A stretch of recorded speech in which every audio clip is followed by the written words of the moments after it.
Hello to the City Biz viewers. Thank you for tuning in here. My name is Gautam Krishnamurthi, and I'm a partner at Great Point Ventures. Today, I'm speaking with our latest investment in our portfolio, their CEO, Logan from Datalogz. Logan, great to see you. Yeah, thanks so much for having me here. I'm excited to run through the interview today. Of course, of course. Well, maybe first and foremost, if there's anyone who's tuning in just for the beginning of this program, maybe you can give me the 2-minute elevator pitch for the business. What do you guys do? Okay. Yeah, happy to run through that.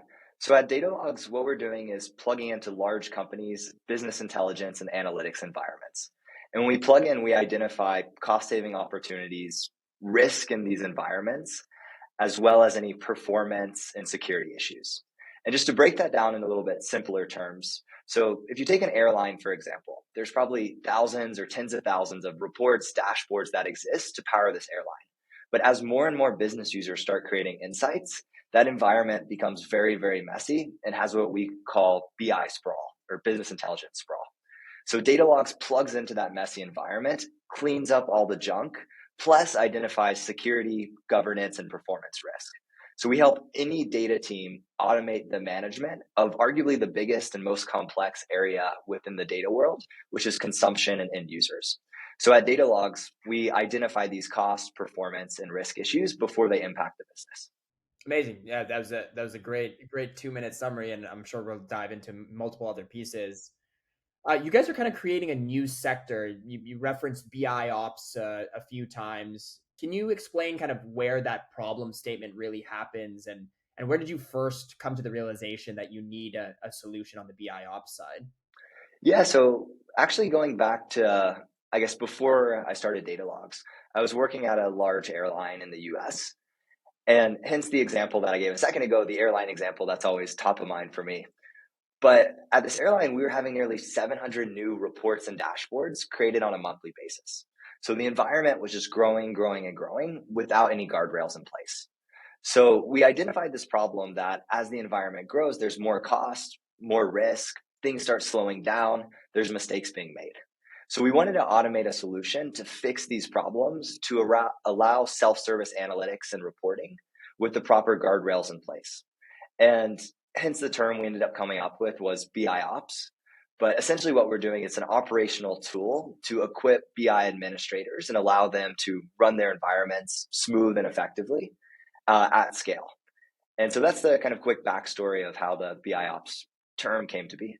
Absolutely. And it sounds like the BI ops problem kind of has multiple sides. There's a qualitative side, an ROI driven side where you're looking at costs and potentially overages that you're spending with your BI tools. There's also a more qualitative side, which comes from the risk and governance issues. Can you go into both sides of that and detail a little bit more about the problem statement? Yeah, I like what you said there. And we always think about it as more data, more people, more problems. But the two areas that we're focusing on is, I guess we bucket them one into performance and cost. And then the other element is risk and security. So on the performance and cost side, as these BI environments grow, everything after your data warehouse gets more use and consumption. Every time there's a single data refresh, something's triggered, a new report's created, that's using compute in these BI tools. And someone has to pay for that at the end of the day. So Microsoft, for instance, has a model where they charge based on this concept called premium capacities. But the more things you have refreshing in the background, it's slowing down your environment if you're not upgrading these and paying more. And typically what we see at large companies is anywhere from 30 to 50% of these environments are completely unused, built on duplicated assets. So most companies, there's no actionable way to actually go in, clean this up and keep it lean and clean. Like think about a house, if you never clean, you just get dirtier and dirtier, but you have someone or you clean yourself on a weekly basis. We're essentially doing that for these BI environments. And for our clients, that lowers cost to the tunes of anywhere from 20 to 40% of their overall spend. Plus, it improves performance. If you don't have a bunch of things refreshing at the same time, sucking resources, your critical reports are able to stay alive, sustain to the user community that's actually viewing them. So that's one side on the performance and cost. And then the flip side is the security and risk. And so what we're seeing in the market on this side is BI is, at most companies, the largest access point of data. because it's so easy to access a data warehouse like Snowflake, Databricks from the BI tools. And then users start manipulating data. So there's another transformation layer that happens in the BI world where anyone can create new columns, add an Excel file in, a CSV. They could go pull a ungoverned data source from SharePoint that now joins with the source of truth from the company. And each time this happens and there's more transformations, it creates risk for a business. What if you're reporting out the same KPI differently throughout the organization? And then a second risk would be something like someone on marketing starts accessing sensitive financial information because someone took a CSV and appended it to the BI layer, and then they can create their own controls and permissions. So for a financial institution, this is critical if you have rules separating data within an organization where certain people shouldn't be able to view it. So all these risks happen on the BI side, and there's no easy way to monitor and ensure that you are compliant, that your governance programs are met, and that data is being used as designed. And so that's where we come in at Datalogz is one tool built for BI administrators. So the person who sits on the back end catching these issues, manually investigating them. Instead, we make them very, very proactive where they can start flagging these performance and cost issues, security and risk issues before they actually impact the business. And so when we plug into metadata, we instantly generate this list of problems for our customers and then actually help them automate the fixes. So in the background, you're seeing cost reduction, performance improvements, lower security risk, fewer governance risk in these environments. So does that help kind of answer the question there on the two buckets we're targeting? Yeah, absolutely. Yeah, I think that was a very very detailed answer, and was a huge piece of our thesis when we invested as well. So that was, I think, very helpful for everyone to understand. Maybe double clicking a little bit and understanding a little bit more about specifically kind of how your product works, both where it fits into the data and analytics landscape. So where do you kind of sit? Which layer do you sit on? And specifically how your product works by tapping into that metadata layer would be helpful.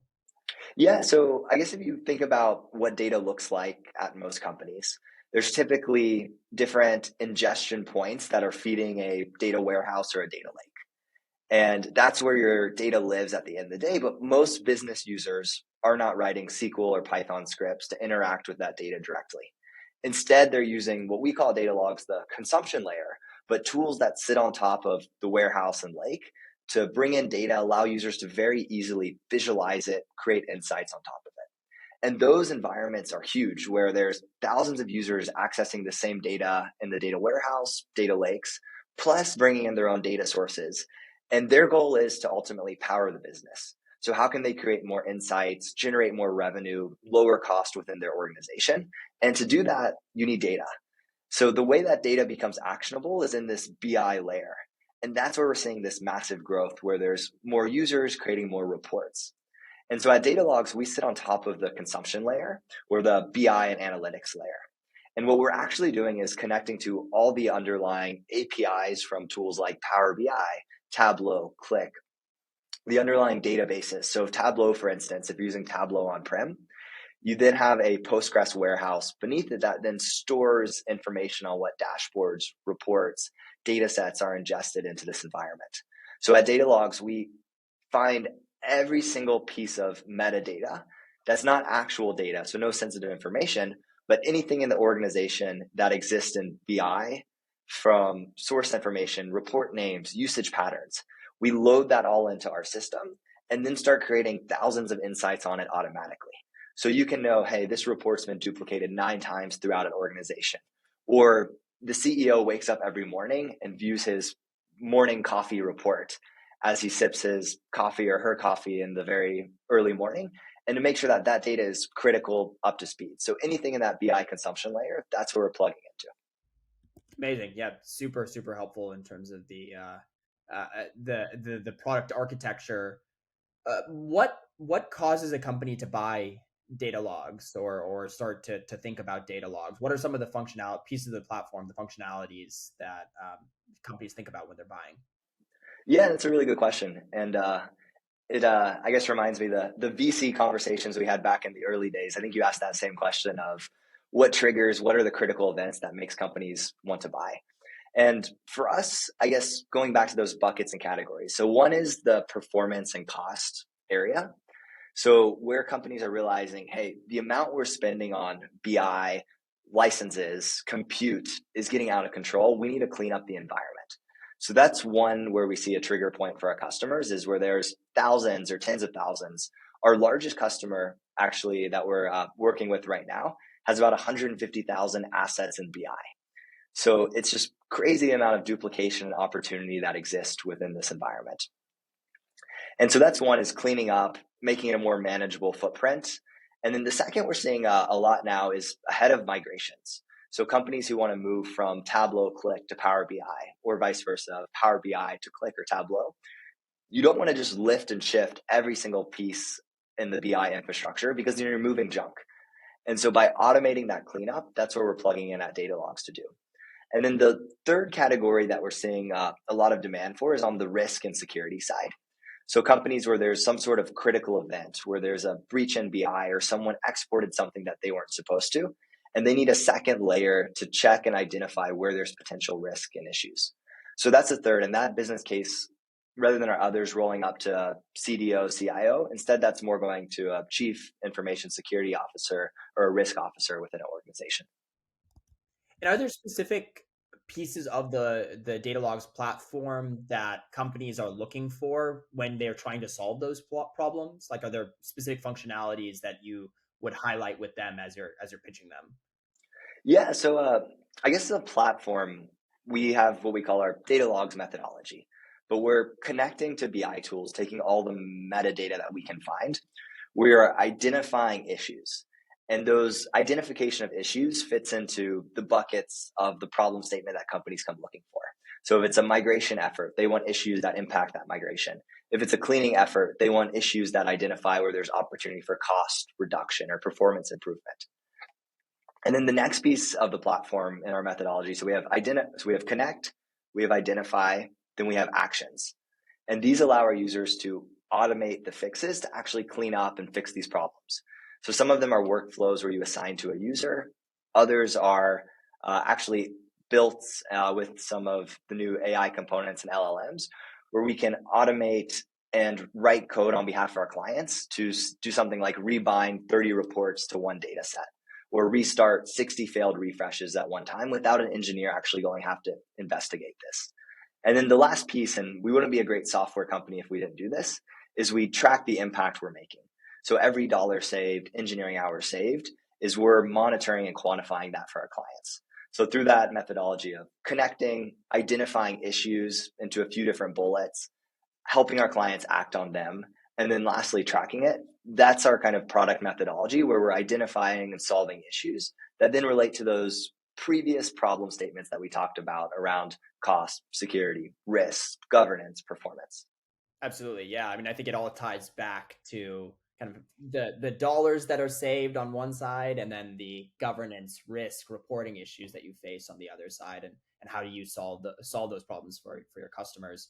I guess, speaking of customers, can you walk me through some of your primary clients, some of their use cases, maybe even the ICP? At least when we were doing our diligence, what we understood was the bigger the enterprise, probably the bigger the problem, because they're using multiple BI tools and every team is using them and has access to these tools. Can you walk me through some of the clients that you have, some of the use cases that you have? Yeah, definitely. And you're absolutely right, is what we're seeing now is kind of a shift of early in our company starting point, we were selling to mid-market type companies. And we have quite a few that are now very successful on the platform and very happy. But we're seeing this kind of natural shift to bigger BI environments. There's more impact that we can create. So large CPG companies, retail, pharmaceuticals, financial services, all of the same problem of, as you get thousands or tens of thousands or hundreds of thousands of BI assets, you have sprawl, and it comes with performance issues, cost, risk, security problems within the environment. And so I guess a very, very early client example for us, and probably one of, I guess, a customer we've been working with since day one of Datalogz, is the American Bureau of Shipping.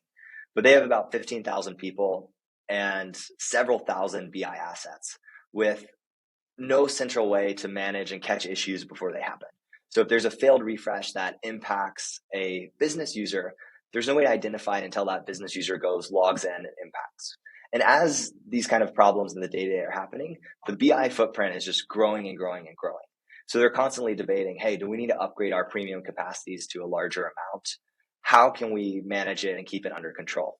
So that's where we came in at Datalogz to help them identify issues before they impact, plus a preventative cost initiative of cleaning and making sure it's efficient before it actually impacts the company and what they're spending in the BI world. Got it. Yeah, the American Bureau of Shipping example, I remember talking to him during the diligence process, and his example and his use case was such a perfect example of where you can save on the governance side and reduce the governance risk with Datalogz. I was very impressed with how they were using it. Kind of going down that same rabbit hole. There's a lot of other data observability. There's a lot of cost monitoring solutions in the market. How do you think about yourself within the positioning of all these other data tools that are out there that sit kind of adjacent to you guys? Yeah, that's a really good question. And so I guess on data monitoring catalogs, governance tools, I think there's over 20 BC backed data catalogs out there. There's very successful quality and monitoring tools like Monte Carlo is able to catch critical data reliability issues before they happen. But where we're different at Datalogz is we're focusing on everything after the warehouse. So what we're seeing in the market is that a lot of companies are doing great at catching data issues before they go to the business.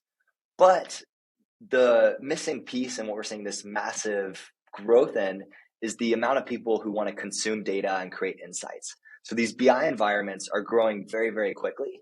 And tools like Snowflake, Databricks, Monte Carlo, Great Expectations are allowing quality data to get to the BI tools. And this new wave of problem now that you have quality data is that more people want to use it, but every time there's use, there's a cost associated with it and there's a risk associated with it. So we want to be sure that our customers are using data as cost effectively as possible and also lowering risk as much as possible. And where we're really different and standing out in the market at Datalogz is we're the first tool ever built focusing on that BI administrator or the person behind the BI platforms managing it on a day-to-day. No one else has ever built a tool for them, but they're controlling a massive spend item, the biggest entry point of data.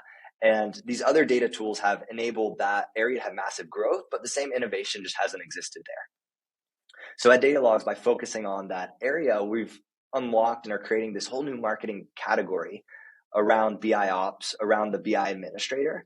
And it's arguably becoming one of the more and more important roles for data-driven enterprises. And my prediction is in 3 years, every single Fortune 500 will have a dedicated BI administrator or BI admin using Datalogz or a tool like Datalogz to solve these issues. Absolutely. I think that was a great summary. I'm curious, like, do you see any potential partnership opportunities with other folks in the data and analytics landscape? The reason I ask is I remember during diligence we had you connect with Coalesce, a transformation company that's in our portfolio, and the CEO of Coalesce said that you are probably one of the most interesting companies that we've put in front of him, uh, particularly from the partnership angle, because in a weird way, the transformations that are creating some of this sprawl and creating some of the BI sprawl, for lack of a better term, you are the ones who kind of solve on the back end. I'd be curious how you view potential partnerships with other players in the ecosystem. Yeah, it's funny. I actually have a call with Coalesce tomorrow to discuss exactly that of how we can potentially work together and continuing to help both of our clients. And yeah, for us at Datalogz, we're solving a very unique problem of as you get more reports, dashboards, you need to clean up, manage them efficiently and effectively. And a lot of data discovery tools, catalogs are really built for that end business user to enable them to create more reports.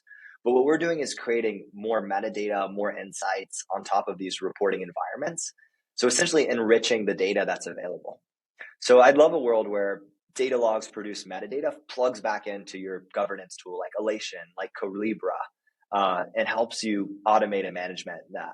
And then we're also working with the BI providers like Microsoft, Tableau. So that's a natural partnership as well. That's great. That's amazing.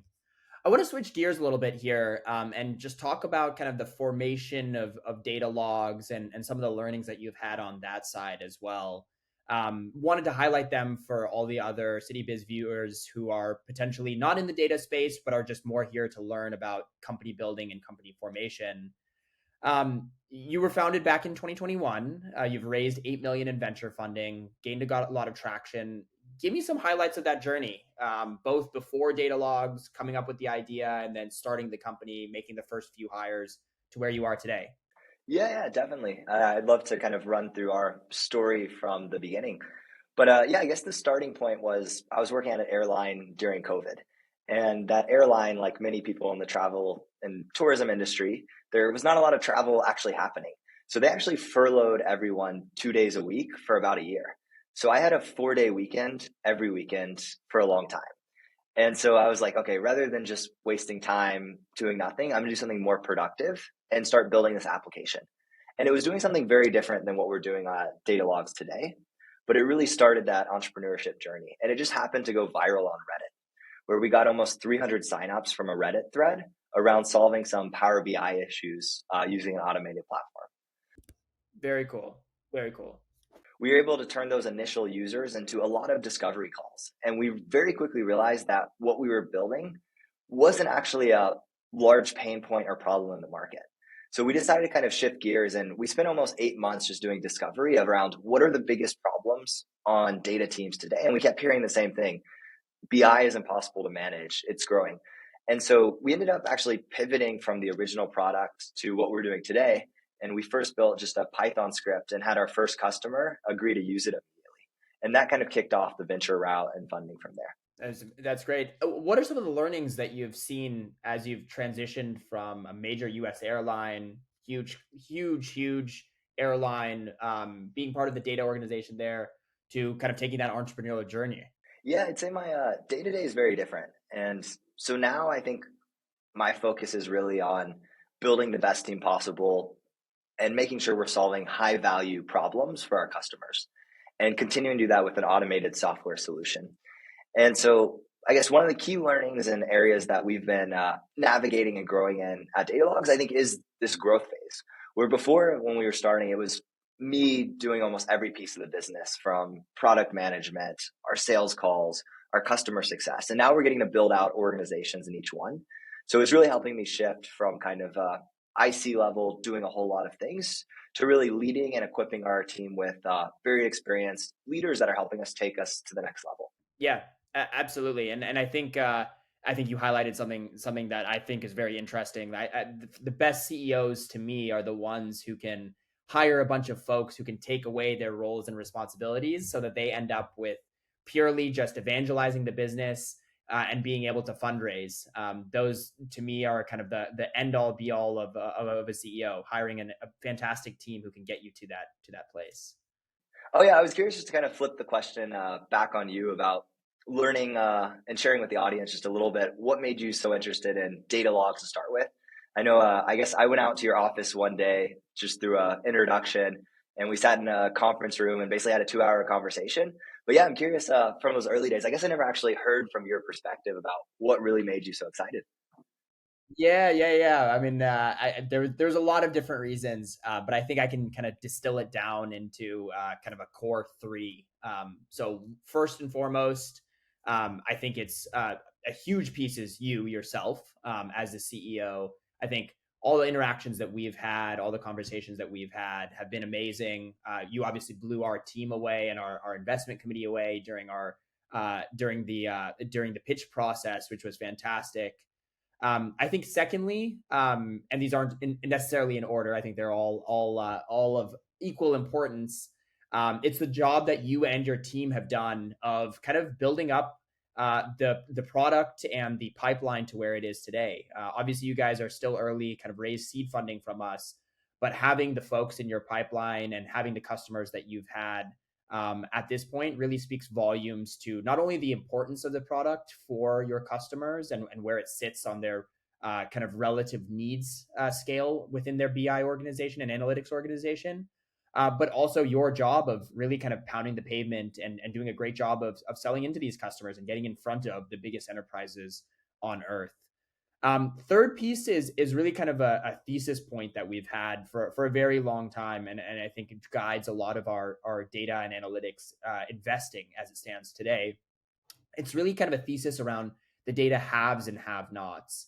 So on the data haves side, you have folks like, I don't know, Facebook, Google, Amazon, Netflix, people who can go out and hire the next data scientist, the next data engineer onto their team and throw really people at the problem to be able to solve whatever data problems that they have, whether that's building data pipelines or solving BI sprawl, any of these things.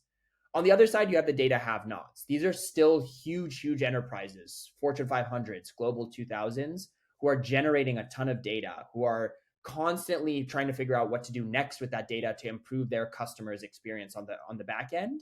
But unfortunately, go through a much tougher time of hiring that next data scientist and that next data engineer, and therefore need software to be able to scale up their teams. Maybe you're sitting there with a team of 5 and you wish you had a team of 10 or 50 or whatever that number is. How do you get the software to make your team of 5 a team of 50? And where are the kind of the software improvements that can bring you that 10x efficiency improvement? Datalogz being a great example of one that allows your team to really kind of scale up and make the most use of the BI admins as it stands today. Awesome. Yeah, thanks for walking me through that. And yeah, I guess we've never talked about your last point, but that's something I think we realized early on at Datalogz as well. Is you hear about the modern data stack all the time, the Netflix, Fang, these massive companies that have endless engineers to solve these problems. But that doesn't make up the global Fortune 1000. There's so many other companies that want to do the exact same thing, solve these issues, be data driven, and software can ultimately help them do that. And yeah, that's, I guess, the same thesis we have. But the one challenge, I guess, for an early stage startup is we're seeing that deals on these larger companies navigating the procurement cycle, other things, selling into Fortune 100s, Fortune 50s, these large companies in the world is a whole different beast. And that's one thing we're thankful for GPV, for Great Point Ventures, is they've really equipped us with some sales experts in the industry to help us go through these long sales cycles and ultimately come out on top and win some major deals with big clients. Absolutely. And I'd say one comment on that, and we actually talked about this a little earlier today, like you're in a point where there's a lot of step function growth because you're a smaller company. Every single contract that you land will be a bigger step up and look relatively chunky compared to the last one. As you continue to grow and scale your pipeline, grow and scale the number of customers that are in your pipeline in procurement and closure and all these other points, that curve will hopefully become a little bit smoother, and you'll feel less of that, oh man, we're kind of going up this stepways kind of curve. So hopefully that changes over time. I guess as continuing on, like with this new capital that we've put into the business, obviously a very exciting seed round. What's changed, both on the personnel front as well as the kind of approach that you're taking from here? Yeah, I'd say the biggest kind of change for our team is I think it's a mindset shift of before our goal was, hey, we need to get the product in front of people, get feedback, and continue to iterate development. But now matching that with goals of scale. So how do we make this repeatable? We can do it 20 times in the time it used to take us to do 2 pilots. So how can we build and get ready for growth, scale, and repeatability? So I'd say the new capital is really helping us unlock that and building out the right personnel on the sales side, the engineering side, customer success side, to really help us grow, scale, and build out a repeatable process. And we've already seen a big shift where our first kind of Fortune 200 pilot took us 5 months to be successful. And then at the end of this year, we did an entire pilot with a bigger company. I think it's a Fortune 50, this large CPG company, in about 2 weeks. So what took us 5 months, we shortened that cycle time so much. And now we want to do that. Okay, how can we do 20 of these 2-week pilots in the next month? And then it's just like more shots on goal where we have this higher chance, better success rate, really increasing. And as you get more customer feedback as well, we're seeing our product is getting so much better because we're working daily with our end user and figuring out their biggest problems. Like we just realized that one area in the BI world is a lot of BI falls on central IT to actually front the bill. And they want to distribute that back to the business of, hey, maybe the sales team or the marketing team or the revenue ops team is the ones actually generating these insights. And just from talking to so many customers, we heard that 7 or 8 times, and now that's a core piece of the product. So getting more feedback is ultimately helping us build a much better product. But yeah, to answer your question, the capital really unlocks for us growth and repeatability.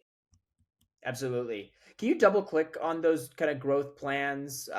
Like, can you maybe speak a little bit about kind of internal growth plans, hiring, maybe put in a plug for yourself if there's any viewers out there who are looking for a role that you might be looking for as well. Just kind of double clicking on some of those growth plans for the company. Yeah, definitely. So our near-term focus right now is we're expanding our engineering team. So we have 2 full stack engineering positions open, plus a data engineering role that we're looking to hire in the next, I guess when I say next, we actually looking to hire ASAP. So we have customers going live. We have features that we're building out. We have a roadmap, and there's no shortage of tying roadmaps to customer value. But we ultimately need an incredible engineering team to build this.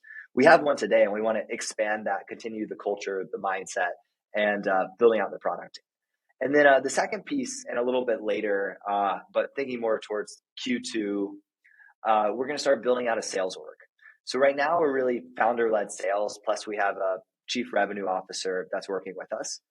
And we want to take what we've learned on our early customers' repeatability and start expanding where it's not just founder-led sales. So we'll be opening up some account executive roles plus customer success managers towards Q2. That's great. Hopefully, any listeners out there will see this, and hopefully you could get a few good recs from this. Maybe final question from my end. What are you most excited about with Datalogz in this upcoming year? There's a lot on your plate, a lot to be excited about. But if you had to pick something that you're most excited about, what is that? Yeah, I think that's maybe the easiest question all day, but I think I'm most excited for the product value that we're producing for our customers. So we started off last year with a North Star goal that by 2025, we want to save companies over $100 million in spend and engineering hours. And I think we have real potential to just actually do that in 2024 because we're seeing so much value production from our clients today. So yeah, so that's I'd say the most exciting part is we're working with enterprises across different industries, but delivering real value.